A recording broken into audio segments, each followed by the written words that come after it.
नमस्कार, मेरा नाम है सुनील कुमार और आप देख रहे हैं तलाश टीवी। लोकसभा चुनाव को लेकर पलामू संसदीय क्षेत्र में मतदान का कार्य आज संपन्न हो गया।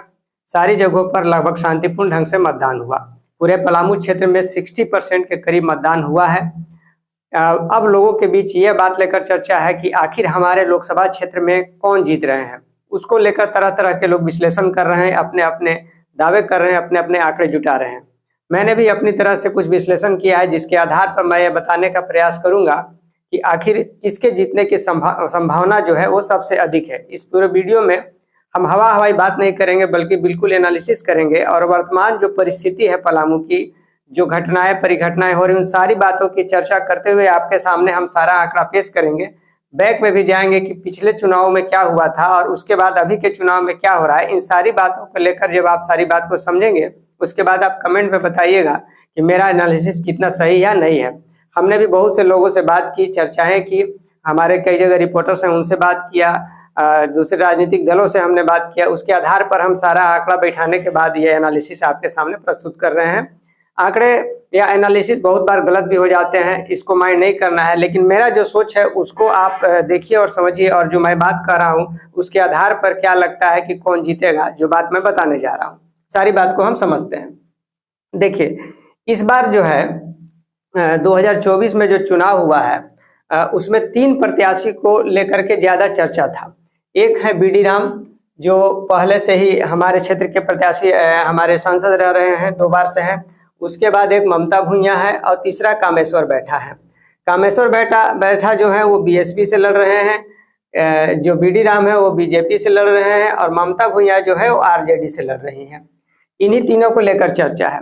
शुरू में यह चर्चा हो रही थी कि जब कामेश्वर बैठा आए हैं तो इनके तीनों के बीच त्रिकोणीय मुकाबला होगा, लेकिन जैसे जैसे परिस्थितियां आगे बढ़ती गई, लोगों के बीच चर्चा हो गई कि आपको बीएसपी जो है कोई विशेष कमाल नहीं करने जा रही है, वो 50,000 60,000 वोटों के बीच लगभग सीमित रह जाएगी। इसके पीछे भी मैं तर्क दूंगा कि क्यों ऐसा होने जा रहा है, या उससे थोड़ा बहुत अधिक हो सकता है।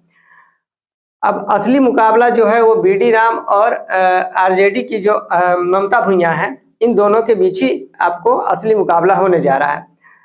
अब इन दोनों में से कौन जीतेगा, इसको समझने के लिए हम बैक से चलते हैं 2014, 2019 और तब 2024 के डेटा पे आएंगे और उसके बाद एनालिसिस करेंगे कि क्या बीडी राम इस बार फिर बनेंगे या कि फिर ममता भुइयां बनेंगे। देखिए, 2014 में जब देखिएगा तो 2014 के चुनाव में बीडी राम जो है उनको करीब 4.7 लाख, उनको करीब 4.7 लाख जो है वो वोट आए हुए थे। उसके बाद आप देखिएगा 2019 में तो 7.5 लाख उनको वोट आए थे। अब 2014 में भी जो है वो नरेंद्र मोदी का एक हवा बना हुआ था, उनका एक पूरा लहर चला हुआ था, और 2019 में भी एक लहर चला हुआ था। आप देखिएगा तो 4.7 लाख यानी करीब 4,70,000 से करीब 7,50,000 वोट पर सीधे छलांग मार दिए थे। करीब आपको आप मान के चलिए कि 2 लाख से ऊपर वोट का ये इजाफा इनको हो गया था। उसके बाद दूसर का जो पोजीशन था वो मनोज कुमार का था, ये आरजेडी के थे, मनोज कुमार जो है उनको करीब 2 लाख वोट आया था 2014 में। जब 2000 इसमें आइएगा तो मनोज कुमार चुनाव नहीं लड़े थे, उसमें आरजेडी से 2019 में घूरन राम चुनाव लड़े थे, जिनको 2.7 लाख वोट आया था। यानी करीब इस देखिए कि आप कितना वोट का अंतर हो गया, 4 लाख वोट का अंतर हो गया। यानी कि 2019 में आरजेडी को बीजेपी पलामू संसदीय क्षेत्र में करीब 4 लाख वोटों के अंतर से हराई थी। उसके बाद बीएसपी जो है वो करीब 50,000 वोट में सिमट गया था। इसके अलावा उस समय 2019 में करीब टोटल 19 लोग चुनाव लड़े थे, जिसमें से 1, 2, 3 और करीब 16 लोग जो है वो लगभग आपको 1.25 यानी करीब 1.25 लाख वोट बियर करते हैं। अब ये जो 50,000 है ये बीएसपी का है। इस बार जो है चुनाव लड़ रहे हैं आपको बीएसपी से कामेश्वर बैठा लड़ रहे हैं, तो आप मान के चलिए कि इनको 50,000 और प्लस कुछ और वोट मान के 50 से 60,000 वोट इनको आने जा रहा है। इसी लमसम में आपको सिमटने जा रहे हैं, जैसा कि हवा बना हुआ है इन दोनों का। अब उसके बाद आप इस बात समझ लीजिए, ये सीधे जो है 7.5 लाख पिछला बार आया था 2019 में। उसके बाद आरजेडी को आया था 2.7 लाख। अब की बार जो लड़ाई हो रहा है उससे पहले आप ये समझिए कि 2019 में करीब 12 साढ़े 12 लाख जो है वो वोटर्स थे, 2014 का डेटा हालांकि मेरे पास टोटल वोटर्स का नहीं रहा है, लेकिन 2019 वाला जो है उसमें आपको करीब 12.5 लाख थे, और इस बार जो है करीब 22 पॉइंट समथिंग जो है वो करीब करीब आपको लाख जो है वोटर्स थे। और इस बार जो 2024 में, और इसमें जो अब की जो वोटिंग हुआ है वो करीब 60% हुआ है, वो 59.99% है, तो करीब उसको आप 60% मान के चलते हैं। तो आप 60% जब इसका निकालिएगा तो करीब करीब आप देखिएगा कि 13.5 लाख करीब आपका वोट आएगा। यानी आप ये मान के चलिए कि इस बार जो वोटिंग हुआ है वो 13.5 लाख हुआ है, इस बार वोटिंग हुआ है। अब इसमें से आप बीएसपी वाला यानी कि कामेश्वर बैठा वाला को करीब 50 से 60 हजार को अलग कीजिए। आप इसमें थोड़ा बहुत अंतर खा सकता है, तो आप 50 से 60 हजार अगर अलग करते हैं तो आपको बच गया, इसमें से घटाइएगा 50 हजार, तो करीब करीब आपको 13 लाख जो वोट है, 13 लाख वोट जो है वो उसके बाद बचा। बीएसपी वाला को हम हटा देते हैं। अब उसके बाद इस 13 लाख में से जो बीडी राम है उनको कितना मिलेगा, ममता भुइयां को और अन्य को कितना मिलेगा। तो बीडी राम को अगर आप लेके चलिएगा तो बीडी राम का शुरू में जो माहौल बन रहा था कि अब की बार 400 पार, अब की बार 10 लाख पार, लेकिन धीरे धीरे करते हुए ममता भुइयां और उनके जो घटक दल हैं वो सारे मिलकर इतना माहौल बनाने में क्रिएट हो गए। और उसके बाद आपको तेजस्वी यादव का लगातार जो यहाँ कई जगहों पर जो है पूरे पलामू संसदीय क्षेत्र में उनका कई जगह जो सभा हुआ, तो एक हवा बनाने का वो पूरा प्रयास किए। उस आधार पर आप ये कह सकते हैं, और कई जगह इनकी फजीहत शुरू से ही हो रही है बीडी राम की, इनके ही अपने कार्यकर्ता कई जगह इनको बहिष्कृत किए।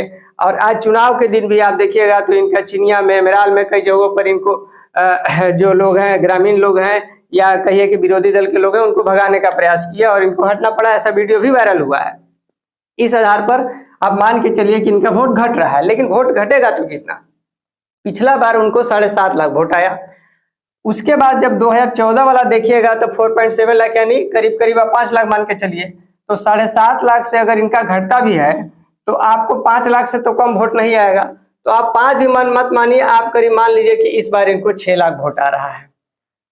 बीडी राम को इन बार अगर जिस तरह की फजीयत हो रही है और अगर घट रहा है इनका वोट, जैसा कि सारा माहौल देखने को मिल रहा है कि इनका वोट घट रहा है, तो अगर इनका वोट घट रहा है, लेकिन 2014 से, चूंकि अभी यहाँ पर जो है आपको 12 लाख से यहाँ जब 13.5 लाख हुआ है, यहाँ पर 13.5 लाख, तो इसका मतलब ये भी है कि आपको मान के चलना है कि आप इसको ऐसा समझिए, जैसे 13.5 लाख है तो आप करीब 1 लाख वोटर से यहाँ पर बढ़े हैं, तो भाई इनका भी तो कुछ वोट बढ़ेगा। तो आप मान लीजिए कि करीब इनका 6 लाख वोट आ रहा है, किसका, बीडी राम का। बीडी राम का 6 लाख क्यों कर रहे हैं? 2019 के मुकाबले इनका वोट घटेगा, क्योंकि जिस तरह की फजीहत सुनने को मिल रही है, तो अगर इनका घटता है 1 से 1.5 लाख इनका घट रहा है, तो वो करीब आएंगे तो पिछलका बार यानी 2014 से कुछ तो बढ़ेंगे। तो आप इनको मान लीजिए 6 लाख, तो 13 में से 6 अगर आप घटाइएगा तो करीब 7 लाख वोट शेष बच जाता है। अब 7 लाख वोट के बाद देखिए, अब ममता भुइयां को मिलना चाहिए, और जो अन्य लोग अभी चुनाव लड़ रहे हैं, जो और छोटे छोटे दूसरे लोग हैं। तो इस बार सबसे बड़ी बात ये हो रही है कि ममता भुइयां जो चुनाव लड़ रही है, तो इनके साथ भाकपा माले और दूसरे कांग्रेस और उसके बाद जेएमएम और दूसरे बहुत सारे दल जो हैं इनके साथ हैं। पिछले चुनाव में यानी इसमें 19 लोग लड़े थे, जिसमें सब अलग अलग बटे हुए थे। अब वो सारा का सारा मैक्सिमम लोग इनके साथ है और कुछ लोग हैं। तो आप इसमें से आप 50,000 वोट को और अलग अलग कर लीजिए, 60,000 को कर लीजिए, फिर भी इनका आपको अगर उसमें से आप घटाइएगा 7 लाख में, तो करीब करीब 6.5 लाख जो वोट है, 6.50, आप 6.5 लाख या 6,30,000 कहिए, 6,10,000। तो मिला जुला कर मेरा फाइनली कहना ये है कि जो ममता भुइयां जो है उनको बीडी राम से करीब आपको 20,000, 25,000, 50,000 के लमसम अधिक वोट आएगा। 6 लाख आप मान के चलिए बीडी राम का, तो इनका करीब 6.5 लाख इनका मान के चल सकते हैं, या 6,10,000 मानिए, कुछ इस तरह से करके आप मान सकते हैं। अगर बीडी राम का वोट घट रहा है तो जिस तरह की चारों ओर चर्चा है, और अगर थोड़ा भी अगर बीडी राम का जो पक्ष अगर वो मजबूत रहता है तो बीडी राम को हराना बिल्कुल ही मुश्किल हो जाएगा, क्योंकि वोटों का अंतर काफी कम होगा, इतना भी आसान नहीं है। फिर भी अभी फिलहाल आप यह मान के चल सकते हैं कि जो ममता भुइयां है वो चुनाव जीत रही हैं और वो हमारी सांसद बन सकती हैं, इनका मैक्सिमम चांस देखने को मिल रहा है। अगर हमारा ये एनालिसिस आपको पसंद आया हो तो आप इसको लाइक कीजिए, इसको ज़्यादा से ज़्यादा शेयर कीजिए, और अगर हमारे तलाश टीवी चैनल पर बिल्कुल नए हैं तो आप हमारे चैनल को सब्सक्राइब